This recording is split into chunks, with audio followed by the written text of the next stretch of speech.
বাইরে কিছু হবে? হবে না। অতএব এত দুশ্চিন্তার কিছু নাই, জীবনকে নিয়ে এত দুশ্চিন্তার কিছু নাই। জীবনটাকে কোরআন সুন্নাহর আলোকে এনজয় করেন। কোরআন সুন্নাহকে দিয়ে জীবনকে এনজয় করা যায়। কোরআন এবং সুন্নাহর আনুগত্যের মধ্য দিয়ে আপনি জীবনকে উপভোগ করেন, টেনশন করার দরকার নেই। মনে রাখবেন, আল্লাহ যদি আপনার সাথে থাকেন এবং আল্লাহ যদি আপনাকে কবুল করেন, পৃথিবীর কোনো শক্তি নাই আপনাকে টলাবে।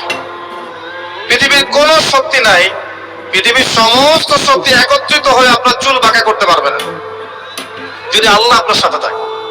আর যদি আল্লাহ আপনার সাথে না থাকে, আইওয়াস শোডাউন দিয়ে কোনো লাভ হবে না, কেউ আপনাকে বাঁচাতে পারবে। অতএব আল্লাহকে আপন করে নেন, যার যার হক তাকে তাকে দেন, নিজের হক আল্লাহর কাছে চেয়ে নেন, ইনশাআল্লাহ আপনি সুখে থাকবেন। এর আগে আল্লাহ পাক একা ছিলেন, আর কিচ্ছু ছিল না। হুয়াল আউয়াল ওয়াল আখির ওয়াল যাহির ওয়াল বাতিন ওয়া হুয়া বিকুল্লি শাইইন আলিম, সূরা হাদীদ। আল্লাহ পাক একা ছিলেন, কোনো কিছু ছিল না, আল্লাহ একা ছিলেন। আবার কোনো কিছু যখন থাকবে না, আল্লাহ একা থাকবেন। কুল্লু মান আলাইহা ফান ওয়া ইয়াবকা ওয়াজহু রাব্বিকা